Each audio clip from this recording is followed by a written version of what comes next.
Hello there. My name is Erica McClincy.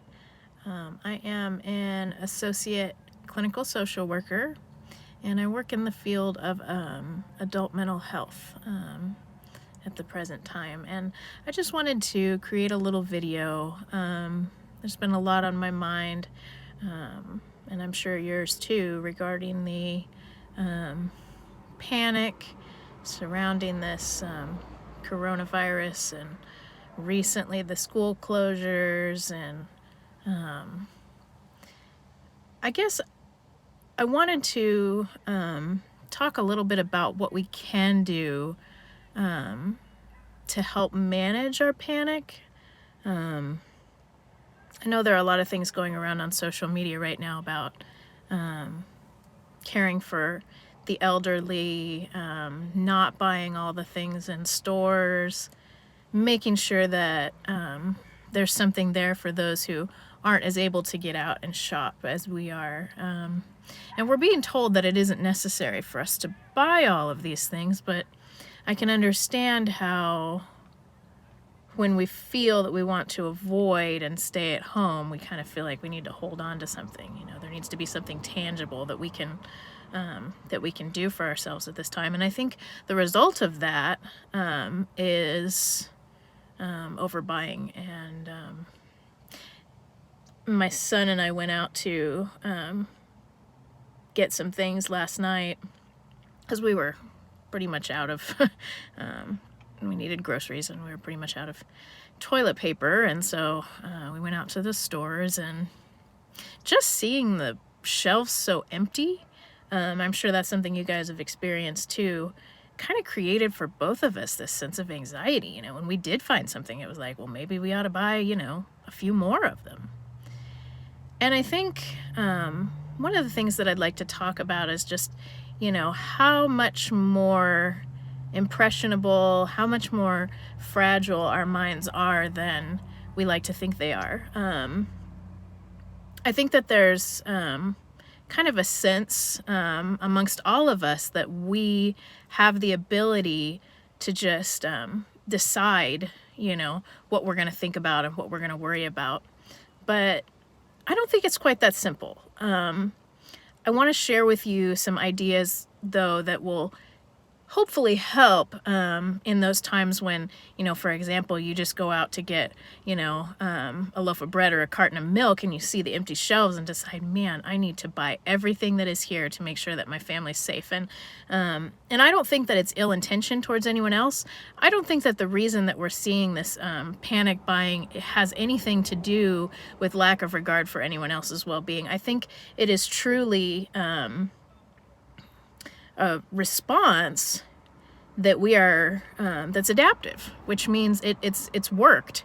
We've stayed alive, and our species has stayed alive because we do respond to emergencies in order to save ourselves. However, in this event, I think while we may have enough in our home to get by, we're not going to be creating a community that we want to get by in, if you know what I mean, if we continue to panic and overbuy. So I think one of the things that's important is when we go into these stores, or we watch the news, or we're looking at our social media feed, and we see some new information. We see that something is changing. We see that the school is closed. We see that one of our favorite stores isn't going to be open and available to us all the time. We recognize that the feeling that we get, we recognize the initial response. And a lot of times we can experience these feelings and not have any awareness of what's really going on until we've acted on it. For example, we see that one of our stores is going to be closed, and we think, I better get over there right now. But a lot of times we're not even aware of how quickly we responded to that. So one of the things that I'd like to encourage you to do, and that I had to practice with my son last night when we were in the store seeing the empty shelves, is to take a step back and think about what you're thinking. In other words, take a step back and look at what you just decided to do. And I'm not asking you to change your mind about it so quickly, but I am asking you to take a step back and think, wow, I automatically decided that I needed to go spend this extra money and buy these extra products just because I heard that that store was going to close. And sometimes when we're able to do that and we're able to recognize our automatic thoughts, our automatic responses, that can intercept that desire to go out and do it right away. I'd like to believe that everyone is well-intentioned, that no one wants someone to go without. And so it's kind of sad to see these posts that I see on social media right now where, you know, people are saying that others are crazy, people are saying that it's just senseless. I truly see it as just panic, and I truly see it as just the desire for self-preservation for people and their families. But I would like to encourage that we can act out of more of a state of mindfulness and step out and really work towards recognizing our own thought processes and emotions as they occur. I'm here at a park right now, and the reason that I came here is because I wanted to demonstrate some of the things that we can do whenever we're feeling this sense of panic. We can come to someplace that that feels more normal to us. Right now, we're not under any obligation to stay home and out of the community, and so we are able to come to places that will help us. And this is one place that helps me. The trees here and the grass and seeing nature is something that helps me to calm down that automatic panic response that comes up in all of us. So I want to encourage you to do something like that. The other thing is just taking a deep breath. You know, just really just stopping for a minute and just going,